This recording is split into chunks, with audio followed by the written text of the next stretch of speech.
Hello class 10th, welcome back to this video. और इस video में आज हम 2A के कुछ न्यूमेरिकल्स को सॉल्व करेंगे, जिसमें साथ साथ हम ये चेक करते चलेंगे कि हमारा थ्योरी वाला कॉन्सेप्ट कितने हद तक क्लियर हुआ, तभी तो हम न्यूमेरिकल को सॉल्व कर पाएंगे। तो चलिए देखते हैं question number 1। 2A exercise 2A का क्वेश्चन नंबर 1 है, a body when acted upon bye a force of 10 kgf get displaced by 0.5 meter. Calculate the work done by the force when the displacement is in the direction of force पे निकालना है हमें, at an angle of 60 degree with the force and normal to the force। ये चीजें हमें यहाँ पे calculate करनी है। तो यहाँ पे कितना दिया हुआ है, फोर्स है हमारे पास 10 kgf, कितना है, फोर्स है 10 kgf, और बॉडी डिस्प्लेस कितनी हो रही है 0.5 मीटर। जो न्यू एडिशन आई है अभी, उसमें यहाँ पे डिजिट्स कुछ की चेंज कर दिए हैं। तो सिंपली आप भी यहाँ पे क्वेश्चंस का पैटर्न वही है, सिर्फ डिजिट्स को आप वहां पे बदलते चलिए। किसी किसी बुक में ये 20 kgf और 1 मीटर भी दिया हुआ है। तो चलिए स्टार्ट करते हैं क्वेश्चन नंबर 1। अब यहाँ पे हमें ये मालूम है कि वर्क डन का फॉर्मूला क्या होता है। Work done is equal to क्या होगा, force into displacement into cos theta. Force into displacement into cos theta. तो अब इस केस में पहला, तो चलिए अपन सॉल्व करते हैं नंबर 1। नंबर 1 में F जो है फोर्स एक्टिंग ऑन बॉडी कितना है,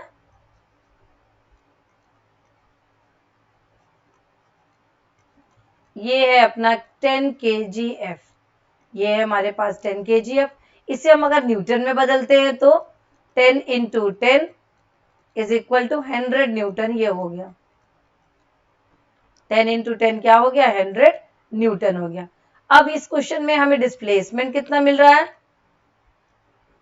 डिस्प्लेसमेंट मिल रहा है हमें, जिसे हम एस से डिनोट करते हैं। Displacement is equal to 0.5 metre. अब हम देखते हैं फॉर्मूले की बात करते हैं। तो work done is equal to force into displacement cos theta. ये हो गया। तो अब ये पहला केस क्या बोल रहा है कि it is the direction of force, force की डायरेक्शन में हो रहा है। फोर्स के डायरेक्शन मींस थीटा यहाँ पे कितना है, 0।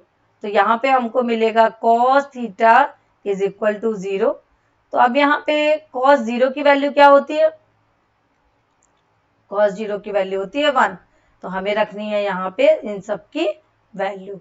जब हम इन सब की वैल्यू रखेंगे so W is equal to force है हमारे पास कितना, 100 न्यूटन, इंटू डिस्प्लेसमेंट कितना हुआ है 0.5, और कॉस थीटा हमें रखना है। तो कॉस थीटा की वैल्यू कितना होती है 1। अब यहाँ पे करते हैं इसको सॉल्व, प्लस हम करेंगे इसको मल्टीप्लाई करने के बाद आएगा 50 जूल। तो फर्स्ट आंसर हमारा आ गया 50 जूल।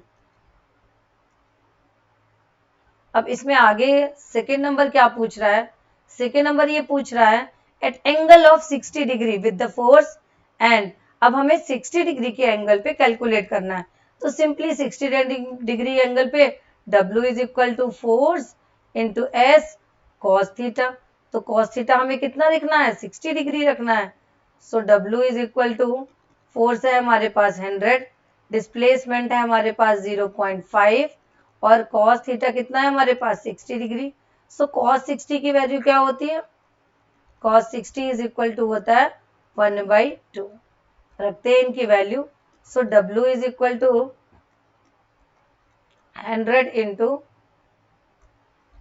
1/2 इंटू क्या हो जाएगा 1/2, कैंसिल कर दिया, ये क्या हो जाएगा हमारा 50 आ गया। 50 into 0.5, 50 into 0.5 is equal to 25 joule. Answer आ गया। थर्ड कंडीशन क्या बोल रहा है क्वेश्चन, थर्ड कंडीशन हमें मिल रही है normal to the force. Normal to the force means 90 degree पे है। तो अगर 90 डिग्री पे है तो अब यहाँ पे थर्ड पे हम क्या रखेंगे, cos 90 रख लेंगे। So W is equal to F into displacement, और क्या है ये cos थीटा। अब हमारे पास force into S into cos theta की वैल्यू कितनी दी हुई है 90। अब हम इन सब की वैल्यू रखते हैं इस स्टेप पे। चलिए डायरेक्ट रखते हैं वैल्यू। तो हमारे पास है 100 इंटू 0.5 और cos into cos 90 degree. So 90 degree given है cos 90. So value of cos 90 is equal to 0. So हम यहाँ रखेंगे 100 इंटू 0.5 इंटू 0. क्या होगा? टोटल वैल्यू क्या आ जाएगा? W is equal to 0. तो ये हो गया हमारा क्वेश्चन नंबर 1. आगे अब बात करते हैं. A body of mass 40 kg climb up the stairs and reaches the roof at height 8 meter in 5 seconds. Calculate. क्या क्या कैलकुलेट करना है अपन को? The force of gravity acting on the boy, the work done by him against gravity, the power spent by the boy. So question क्या कह रहा है? Question क्या कह रहा है? मास ऑफ, पहला लेके चलते हैं. सो मास ऑफ बॉडी कितना दिया हुआ है? 40 kg. ठीक है. बॉय का दिया हुआ है और हाइट कितनी है इसकी? हाइट है 8 मीटर. यहाँ पे reaches the roof at the height of 8 metre. 8 metre height ये चढ़ रहा है. उसका मास क्या है बॉडी का? 40 kg. और वो चढ़ता कितना है? हाइट कितनी कवर करता है? 8 मीटर. टाइम कितना ले रहा है? Time taken 5 second. मीन्स यहाँ पे सिंपली ये देखना है अपन को. ये मान लीजिए ये हो गया रूफ. ये हो गया हमारे पास एक बॉय. ये इस पे चढ़ रहा है. तो यहाँ पे टोटल हाइट कितनी दी हुई है इसकी? इसकी दी हुई है 8 मीटर टोटल हाइट सीधी. और इस पे फोर्स कितना लगेगा? ये किसका? इसका वेट कितना है? 40 kg. मीन्स इस पे क्या लगेगा? mg. t second. टाइम कितना दिया हुआ है? 5 सेकेंड. 5 सेकेंड यहाँ पे टाइम दिया हुआ है. तो अब यहाँ पे चलिए सबसे पहले देख लेते हैं. पहली चीज क्या निकलना है हमें? फोर्स. फोर्स क्या हो जाएगा? m इंटू जी. सो m इंटू जी क्या हो जाएगा? m गिवन है 40, g है 10. निकल के आ गया 400 न्यूटन. 400 न्यूटन. इसका सेकेंड पार्ट सॉल्व करते हैं. सेकेंड पार्ट में क्या पूछ रहा है? सेकेंड पार्ट क्वेश्चन में पूछ रहा है the work done by him against the force of gravity. Against the force of gravity. Work done against the gravity. Against the gravity. तो यहाँ पे W is equal to F into S होगा.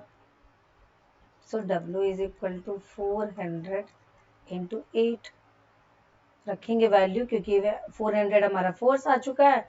Displacement given है. Displacement means height. Total height जितनी cover कर रहा है. So W is equal to क्या आ जाएगा? 3200 जूल. अब थर्ड क्या पूछ रहा है? पावर. हमें क्या निकालना है थर्ड नंबर पे? The power spend by the man. अब मैन कितना पावर एक्सपेंड करता है ये अपन को देखना है. The power spend by the man. So power is equal to क्या है? Work done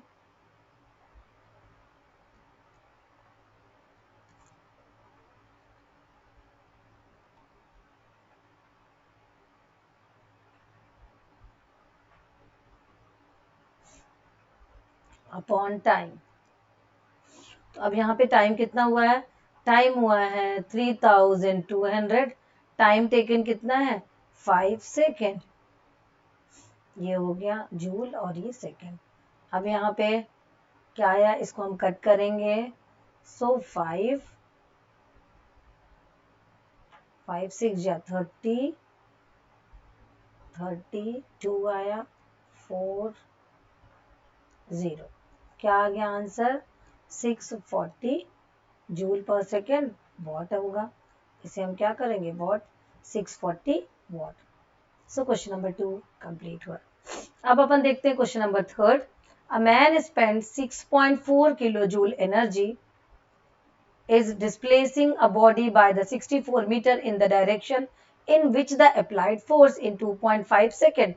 Calculate the force applied, the power spent in horse power by the man. horse power में हमको निकालना है. तो सबसे पहले क्वेश्चन में हमें गिवन वैल्यू क्या मिलेगी? Work done by man 6.4 kilo joule. इसके बाद डिस्टेंस कितना कवर करता है?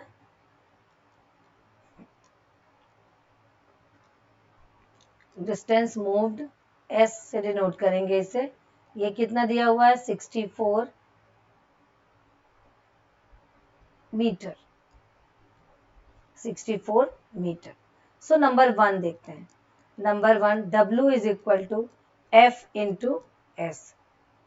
Force 6.4 into 10 to the power 3.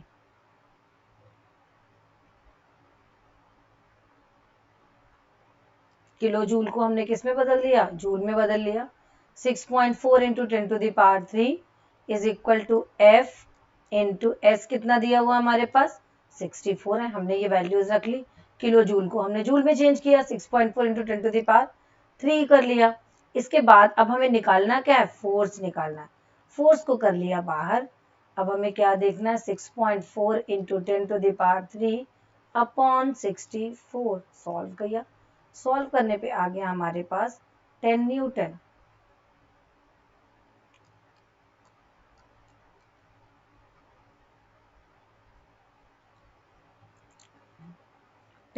हमारा आंसर आया. इसको काट दिया. काटने के लिए सिंपल, अगर हम इसके पावर को हटाएंगे तो ये क्या होगा? 6400 अपॉन 64.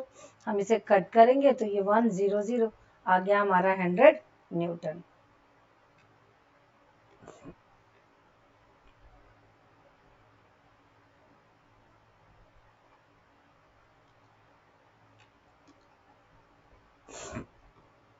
सेकेंड पार्ट अपन देखते हैं. क्या है अपने पास? Power spend. क्या है? Power spend. निकालना क्या है अपन को? इसमें अपन को निकालना है the power spend in horsepower by a man. Power तो निकालना है, लेकिन किस में निकालना है? हार्स पावर में. तो पावर स्पेंड है अपने पास कितना? 6.4 into 10 to the power 3. Power spend is equal to work done upon time होता है. तो power P is equal to W by T कर लेते हैं. तो वर्क डन है हमारे पास ये. अब हम इसमें क्या करेंगे? टाइम कितना है?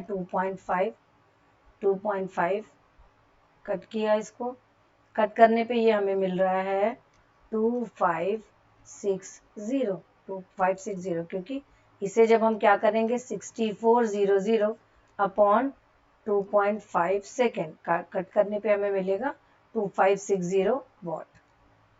अब अपन को देना है 1 वॉट इज इक्वल टू कितना होता है? 746. 1 horse power, sorry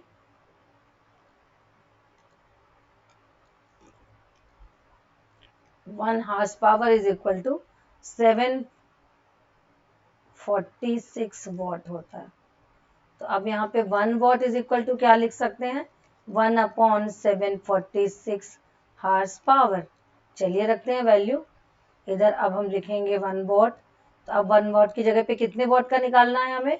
2560 watt is equal to 2560 upon 746. क्योंकि हमें इतने के लिए निकालना है.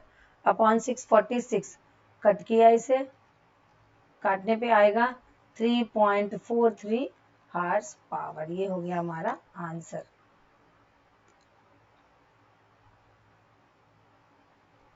Question number 4.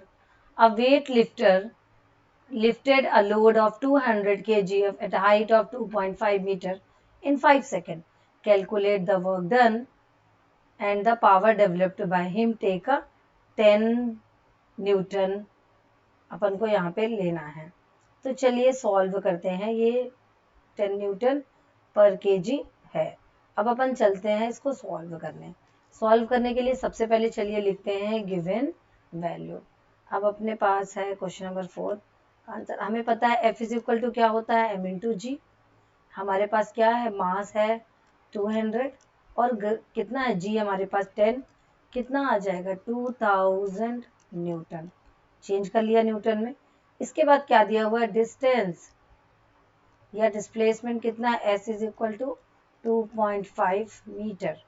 टाइम कितना दिया है, टाइम दिया हुआ है 5 सेकेंड। अब चलिए पहला देखते हैं इसमें question.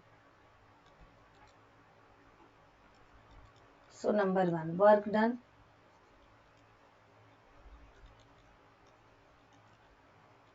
F into S.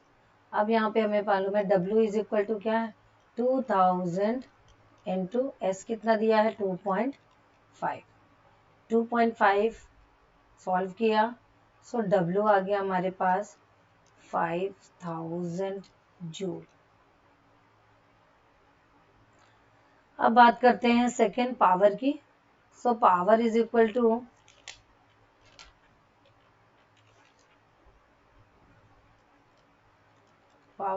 To work done upon time.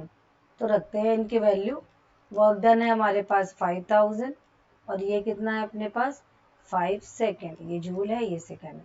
Solve किया, कट किया, सीधे सीधे क्या आ गया 1000 वॉट, जूल पर सेकेंड वॉट के इक्वल होता है, ये हो गया। देन अपन बढ़ते हैं क्वेश्चन नंबर 5 की तरफ। अ machine raises a load of 750 Newton through a height of 16 meter in 5 seconds. Calculate the energy spent by the machine, the power of the machine if it's the 100% efficient. चलिए करते हैं इसको solve, देखते हैं कि हमारे पास वैल्यू क्या क्या है और हमें इस तरीके से सॉल्व करनी है। So question number 5, energy expand by machine, energy spent by the machine means work done is equal to F into S.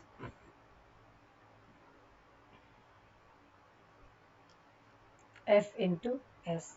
So work done 750 Newton into कितना दिया है 16 मीटर है, ये आ गया हमारे पास। W is equal to 12,000 joule. अब इसमें निकालना है हमें पावर।